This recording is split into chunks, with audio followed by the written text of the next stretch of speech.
வணக்கம். வேத ஜோதிடத்தில் செவ்வாய் தைரியத்தின் கிரகமாக கருதப்படுகிறது. கடக ராசியில் செவ்வாய் வக்ர டிசம்பர் 7, 2024 அன்று காலை 4:56 மணிக்கு நடக்கப் போகிறது. எனவே அதன் இயக்கம், நிலை அல்லது மாற்றங்கள் ராசிகள் உட்பட நாட்டையும் உலகையும் பாதிக்கிறது. செவ்வாய் கிரகத்தின் வக்ர இயக்கம் அனைத்து 12 ராசிகளையும் எவ்வாறு பாதிக்கும் மற்றும் இந்த காலகட்டத்தில் உங்களுக்கு என்ன பரிகாரங்கள் பலனளிக்கும்? எனவே இந்த சிறப்பு கட்டுரையை தொடங்கி முதலில் ஜோதிடத்தில் செவ்வாய் கிரகத்தின் முக்கியத்துவத்தை அறிந்து கொள்வோம். வேத ஜோதிடத்தில் செவ்வாய் தைரியம், உறுதிப்பாடு மற்றும் தைரியத்தின் கிரகமாக கருதப்படுகிறது. ராசியில் லக்கின வீட்டையும் 6ஆம் வீட்டையும் கட்டுப்படுத்துகிறது. செவ்வாய் பகவான் அதன் ஆட்சி ராசிகளான மேஷம் மற்றும் விருச்சிகத்தில் அமைந்திருந்தால் உங்களுக்கு மிகவும் நல்ல பலன்களை தரும். செவ்வாய் அதன் உச்ச ராசியான மகர ராசியில் சனி பகவானின் ராசியில் அமர்ந்திருக்கும் போது அது மிகவும் வலுவான நிலையில் உள்ளது. அத்தகைய சூழ்நிலையில் தொழில், பணம் மற்றும் காதல் வாழ்க்கை தொடர்பான விஷயங்களில் நேர்மறையான முடிவுகளை தருவதோடு மகத்தான வெற்றியையும் செவ்வாய் ஆசீர்வதிக்கிறார். செவ்வாய் வக்ர நிலையில் இருப்பதால் சிலருக்கு காதல் உறவுகளில் சுப பலன்கள் கிடைக்கலாம். இந்த நேரத்தில் பணம் சம்பாதிப்பதில் சிக்கல்களை சந்திக்க நேரிடும் மற்றும் அவர்களின் வாழ்க்கையில் அதிக வெற்றியை பெற முடியாது. ஜாதகத்தில் வலுவான நிலையில் இருக்கும் ஜாதகக்காரர் வாழ்க்கையில் எல்லா வகையான மகிழ்ச்சிகளையும் வழங்குகிறார்கள். சனி அல்லது ராகு, கேது போன்ற தீங்கு விளைவிக்கும் கிரகங்களுடன் செவ்வாய் பகவான் வக்ர நிலையில் இருக்கும்போது ஜாதகக்காரர் பிரச்சினைகளையும் தடைகளையும் எதிர்கொள்ள வேண்டும். தூக்கம், தோல் மற்றும் பதட்டமான அமைப்பு தொடர்பான சிக்கல்களும் தொந்தரவு செய்யலாம். இருப்பினும் செவ்வாய் மற்றும் புதன் ஒன்றாக இருக்கும்போது நபரின் நுண்ணறிவில் குறைவு உள்ளது மற்றும் அவற்றின் இயல்பு கோபத்தையும் உந்துதலையும் அதிகரிக்கிறது. செவ்வாய் பகவான் நல்ல வியாழன் கிரகத்துடன் அமர்ந்திருந்தால் அந்த நபர் நல்ல முடிவுகளை பெறுகிறார். மேஷ ராசிக்காரர்களுக்கு உங்கள் முதல் மற்றும் 8வது வீட்டின் அதிபதியாகும். இப்போது உங்கள் 4வது வீட்டில் வக்ர நிலையில் இருக்கும். கடக ராசியில் செவ்வாய் வக்ர போது நீங்கள் வீடு மற்றும் குடும்பத்தில் பிரச்சினைகளை எதிர்கொள்ள வேண்டியிருக்கும். இந்த காலகட்டத்தில் நீங்கள் துறையில் மூத்தவர்கள் மற்றும் சக ஊழியர்களுடனான உறவில் ஏற்ற இறக்கங்களிலிருந்து 2-4 இருக்க வேண்டியிருக்கும்.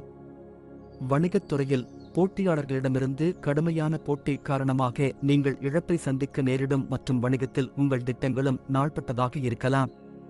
இந்த ஜாதகக்காரர்களின் செலவுகள் பொருளாதார வாழ்க்கையில் அதிகரிக்க வாய்ப்புள்ளது. இதன் விளைவாக பணத்தை நிர்வகிப்பதில் நீங்கள் சிரமத்தை அனுபவிக்கலாம். உங்களுக்கும் காதல் வாழ்க்கையில் கூட்டாளருக்கும் இடையில் மிக குறைந்த உரையாடலுக்கான வாய்ப்பு உள்ளது. இதன் காரணமாக உங்கள் உறவிலிருந்து அன்பும் நல்லிணக்கமும் மறைந்துவிடும். முதுகுவலி மற்றும் நுரையீரல் தொற்று போன்ற பிரச்சினைகள் உங்களை தொந்தரவு செய்யலாம். எனவே உங்களை கவனித்துக் கொள்ளுங்கள். ரிஷப ராசிக்காரர்களுக்கு செவ்வாய் 7வது மற்றும் 12வது வீட்டின் அதிபதியாகும். இப்போது உங்கள் 3வது வீட்டில் வக்ர நிலையில் இருக்கும். இந்த நேரத்தில் தைரியம் மற்றும் விடாமுயற்சி இல்லாதிருக்கலாம். இந்த நேரத்தில் வருகைகளில் உங்களுக்கு சிக்கல்களும் இருக்கலாம். உங்கள் உறவு உரையாடலின் பற்றாக்குறையாக இருக்கலாம். வேலையில் அறியப்படாத இடத்திற்கு மாற்ற முடியும். அத்தகைய சூழ்நிலையில் நீங்கள் மகிழ்ச்சியற்றவராக தோன்றலாம். வணிகத்தில் அறிவு மற்றும் புத்தி இல்லாத நிலையில் நல்ல லாபத்தை ஈட்டுவதில் நீங்கள் பின்னால் இருக்க முடியும். அலட்சியம் காரணமாக நீங்கள் பண இழப்பை எதிர்கொள்ள வேண்டியிருக்கும். எனவே நீங்கள் கவனமாக இருக்க வேண்டும். நீங்கள் ஒரு கூட்டாளருடனான உறவை இனிமையாக வைத்திருக்க தவறலாம். அத்தகைய சூழ்நிலையில் உங்கள் உறவு மகிழ்ச்சியை காணக்கூடும். ஏனெனில் உங்களிடையே பரஸ்பர புரிதலின் பற்றாக்குறை இருக்கக்கூடும். வைட்டமின் குறைபாடு காரணமாக காய்ச்சல், உடல்நலப் பிரச்சினைகளை நீங்கள் தொந்தரவு செய்யலாம். மிதுன ராசிக்காரர்களுக்கு செவ்வாய் உங்கள் 6வது மற்றும் 11வது வீட்டின் அதிபதியாகும். இப்போது உங்கள் 2வது வீட்டில் வக்ர நிலையில் இருக்கும். இந்த நேரத்தில் கடன் மற்றும் குடும்பம் தொடர்பான பிரச்சினைகளை நீங்கள் தொந்தரவு செய்யலாம். நீங்கள் நீண்ட தூர பயணங்களை எடுக்க வேண்டியிருக்கும். சக ஊழியர்கள் மற்றும் மூத்தவர்களுடன் சில சிக்கல்களை எதிர்கொள்ள வேண்டியிருக்கும். உங்கள் நிதி இழப்பைச் செய்ய முடியும். இதன் காரணமாக உங்கள் வணிகக் கொள்கைகள் பழையதாக இருக்கலாம். இந்த காலகட்டத்தில் திட்டங்கள் இல்லாததால் உங்கள் செலவுகள் அதிகரிக்க வாய்ப்புள்ளது. எனவே அவற்றை முடிந்தவரை கட்டுப்படுத்த முயற்சிக்கவும். காதல் வாழ்க்கையில் உங்கள் கூட்டாளருடன் பேசும்போது நீங்கள் கடுமையான சொற்களை பயன்படுத்தலாம் மற்றும் இது உங்கள் உறவில் நேரடி தாக்கத்தை ஏற்படுத்தும். கண்களையும் பற்களையும் கவனித்துக் கொள்ள அறிவுறுத்தப்படுகிறீர்கள். ஏனெனில் நீங்கள் சில சிக்கல்களை எதிர்கொள்ள வேண்டியிருக்கும். கடகம் கடக ராசிக்காரர்களுக்கு செவ்வாய் உங்கள் 5வது மற்றும் 10வது வீட்டின் அதிபதியாகும். இப்போது உங்கள் முதல் வீட்டில் வக்ரநிலையில் இருக்கும். நீங்கள் பணியிடத்தில் வேலையை பற்றி அறிந்திருக்க வேண்டும் மற்றும் மிகவும் சிந்தனையுடன் வேலை செய்ய வேண்டும். இந்த மக்கள் குழந்தைகளின் முன்னேற்றத்தை காண ஆர்வமாக இருப்பார்கள். இந்த நேரத்தில் உங்கள் பழைய தொழிலில் அதிக லாபம் கிடைக்காமல் போகலாம். இதனால் வியாபாரம் செய்பவர்கள் புதிய தொழிலில் ஈடுபடலாம். நீங்கள் வர்த்தகம் மூலம் லாபத்தை பெறுவதற்கான வாய்ப்புகளை பெறுவீர்கள். இதனால் நீங்கள் பணத்தையும் சேமிக்க முடியும். கடக ராசியில் செவ்வாய் வக்ர போது உங்கள் துணையை பற்றி நீங்கள் பாதுகாப்பற்றதாக உணரலாம். இதன் காரணமாக உங்கள் உறவில் அன்பின் பற்றாக்குறை இருக்கும். சளி மற்றும் இருமல் தொடர்பான நோய்களால் நீங்கள் தொந்தரவு செய்யப்படலாம். உங்கள் பலவீனமான நோய் எதிர்ப்பு சக்தியின் விளைவாக இருக்கலாம். சிம்ம ராசிக்காரர்களுக்கு செவ்வாய் உங்கள் 4ஆம் மற்றும் 9ஆம் வீட்டிற்கு அதிபதியாகும். இப்போது உங்கள் 12வது வீட்டில் வக்ரநிலையில் இருக்கும். இந்த ராசிக்காரர் நீண்ட தொலைவில் உள்ள மதஸ்தலங்களுக்கு பயணம் செய்வதைக் காணலாம். இந்த காலகட்டத்தில் நீங்கள் உங்கள் வேலையை இழக்க நேரிடும் மற்றும் நீங்கள் புதிய வேலைக்காக வெளியே செல்ல வேண்டியிருக்கும். வியாபாரம் செய்பவர்கள் திட்டமிடல் குறைவாலும் தொழில் ரீதியாக செயல்படாததாலும் நஷ்டத்தை சந்திக்க நேரிடும். இந்த காலகட்டத்தில் அதிர்ஷ்டம் உங்களுக்கு சாதகமாக இருக்காது. இதன் காரணமாக உங்கள் லாபம் குறைவாக இருக்கும். இந்த நேரத்தில் நீங்கள் மன அழுத்தத்தில் இருக்கக்கூடும். அத்தகைய சூழ்நிலையில் உங்கள் துணையுடன் சரியாக பேச முடியாமல் போகலாம். கால் மற்றும் மூட்டுகளில் வலி வரலாம். எனவே உங்கள் ஆரோக்கியத்தில் அக்கறை காட்டுங்கள். கன்னி ராசிக்காரர்களுக்கு செவ்வாய் உங்கள் 3வது மற்றும் 8ஆம் வீட்டிற்கு அதிபதியாகும். இப்போது உங்கள் 11ஆம் வீட்டில் வக்ரநிலையில் இருக்கும். இந்த நேரத்தில் உங்கள் தொடர்பு திறன் நன்றாக இருக்கும். கடக ராசியில் செவ்வாய் வக்ர போது உங்கள் கடின உழைப்பு மற்றும் தொடர்ச்சியான முயற்சியின் அடிப்படையில் உங்கள் வாழ்க்கையில் வெற்றியை அடைவீர்கள். மூதாதையர் சொத்து மற்றும் ஊகங்கள் மூலம் லாபம் கிடைக்கும். நீங்கள் போதுமான அளவு பணத்தை பெறுவீர்கள். ஆனால் அதே நேரத்தில் நீங்கள் செலவுகளை சந்திக்க நேரிடும். உங்கள் துணையுடன் வெளிப்படையாக பேசுவதைக் காண்பீர்கள். அத்தகைய சூழ்நிலையில் உங்கள் இருவருக்கும் இடையிலான உறவு இனிமையாக இருக்கும். கன்னி ராசிக்காரர்கள் தைரியமும் ஆற்றலும் நிறைந்தவர்களாக இருப்பார்கள். இதனால் உங்கள் ஆரோக்கியம் நன்றாக இருக்கும். துலாம் ராசிக்காரர்களுக்கு செவ்வாய் 2வது மற்றும் 7ஆம் வீட்டிற்கு அதிபதியாகும். இப்போது உங்கள் 10வது வீட்டில் வக்ரநிலையில் இருக்கப் போகிறார். இந்த நேரத்தில் வேலைக்காக பயணம் செய்ய வேண்டியிருக்கும். அத்தகைய சூழ்நிலையில் நீங்கள் வெற்றியை அடைவீர்கள். உங்களுக்கு புதிய வேலை வாய்ப்புகளை தரும் மற்றும் உங்களை திருப்திப்படுத்தும். வியாபாரத்தில் நீங்கள் நல்ல லாபம் ஈட்டுவதில் வெற்றி பெறுவீர்கள். நீங்கள் நிறைய பணம் சம்பாதிப்பீர்கள். இதன் விளைவாக பணம் சம்பாதிக்கும் திறன் அதிகரிக்கும்.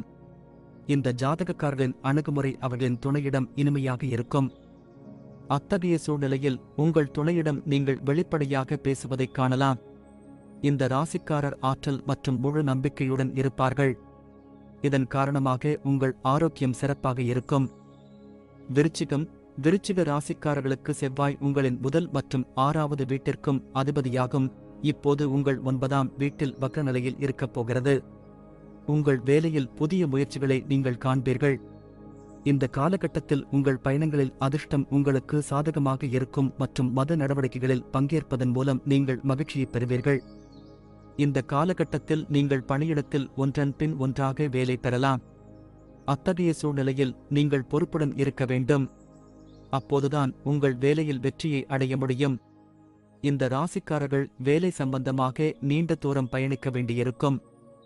அவ்வாறு செய்வதன் மூலம் புதிய தொழில் மூலம் லாபம் ஈட்ட வாய்ப்புகள் கிடைக்கும். நீங்கள் பயணத்தின் மூலம் பணம் சம்பாதிப்பீர்கள். அத்தகைய சூழ்நிலையில் நீங்கள் பணம் சம்பாதிக்க வெளிநாடு செல்லலாம். விருச்சிக ராசிக்காரர்கள் ஒவ்வொரு அடியிலும் தங்கள் கூட்டாளிகள் மற்றும் பெரியவர்களின் ஆதரவை பெறுவார்கள். இதன் காரணமாக உங்கள் துணையுடன் உங்கள் உறவு வலுவடையும். கடக ராசியில் செவ்வாய் வக்ர போது உங்கள் உள்தைரியம் மற்றும் அச்சமின்மை காரணமாக உங்கள் ஆரோக்கியம் நன்றாக இருக்கும். தனுசு ராசிக்காரர்களுக்கு செவ்வாய் உங்கள் 5ஆம் மற்றும் 12ஆம் வீட்டிற்கு அதிபதியாகும். இப்போது உங்கள் 8வது வீட்டில் வக்ரநிலையில் இருக்கப் போகிறது. இந்த ராசிக்காரர் தங்கள் வேலை முயற்சிகளில் சிக்கல்களை சந்திக்க நேரிடும் மற்றும் நீங்கள் நீண்ட தூரம் பயணிக்க வேண்டியிருக்கும். தொழில்துறையில் உங்களுக்கு எதிர்பாராத பலன்களை தரும் மற்றும் உங்களை திருப்திப்படுத்தும். இந்த காலகட்டத்தில் உங்கள் மனதுக்கு ஏற்ற புதிய வேலை வாய்ப்புகள் கிடைக்கும். தனுசு ராசிக்காரர்கள் குடும்ப வியாபாரம் செய்தாலோ அல்லது பந்தயம் தொடர்பான தொழில் செய்தாலோ லாபம் கிடைக்கும். லாபத்துடன் உங்கள் செலவுகளும் அதிகரிக்கும் வாய்ப்பு இருப்பதால் நிதி வாழ்க்கையில் சற்று எச்சரிக்கையுடன் இருக்க அறிவுறுத்தப்படுகிறீர்கள். இந்த நபர்களின் மனதில் பாதுகாப்பின்மை உணர்வு ஏற்படலாம். இதன் காரணமாக நீங்கள் உங்கள் துணையை எல்லாவற்றிலும் எதிர்க்கலாம். இந்த காலகட்டத்தில் கண் தொடர்பான பிரச்சனைகளால் தொந்தரவு செய்யலாம். அத்தகைய சூழ்நிலையில் நீங்கள் கண் வலியை பற்றி புகார் செய்யலாம். மகரம், மகர ராசிக்காரர்களுக்கு செவ்வாய் 11 மற்றும் 4ஆம் வீட்டிற்கு அதிபதியாகும். இப்போது உங்கள் 7வது வீட்டில் வக்ரநிலையில் இருக்கப் போகிறது. கடக ராசியில் செவ்வாய் வக்ர போதுங்கள் கவனமெல்லாம் புதிய நண்பர்கள் மற்றும் தொடர்புகளை உருவாக்குவதில் கவனம் செலுத்தும் மற்றும் நீங்கள் இதில் மிகவும் வெற்றிகரமாக இருப்பீர்கள். இந்த காலகட்டத்தில் நீங்கள் நீண்ட தூரம் பயணிக்க வேண்டியிருக்கும். அத்தகைய பயணங்கள் உங்களுக்கு முன்னேற்றத்தை தரும். மகர ராசிக்காரர்கள் மேற்கொள்ளும் வணிகம் தொடர்பான பயணங்கள் சாதகமாக இருக்கும். நீங்கள் உங்கள் வணிகத்தின் அடித்தளத்தை உருவாக்குவீர்கள். இந்த ராசிக்காரர் தங்கள் நண்பர்களுக்கு கடன் கொடுக்கலாம். இதன் காரணமாக நீங்கள் நிதி இழப்பை சந்திக்க நேரிடும். ஏனெனில் அவர்களிடமிருந்து பணத்தை நீங்கள் திரும்பப் பெறாமல் போகலாம். அத்தகைய சூழ்நிலையில் உங்கள் பிரச்சனைகள் அதிகரிக்கலாம். உங்கள் கூட்டாளருடனான உங்கள் உறவில் நீங்கள் கவனமாக இருக்க வேண்டும். உயர் மதிப்புகளை பராமரிக்க வேண்டும் மற்றும் மகிழ்ச்சியை தக்க வைத்துக் கொள்ள முயற்சிக்க வேண்டும். உங்கள் உணவில் கவனம் செலுத்த வேண்டும். ஏனெனில் செரிமானம் தொடர்பான உடல்நலப் பிரச்சினைகள் உங்களை தொந்தரவு செய்யலாம்.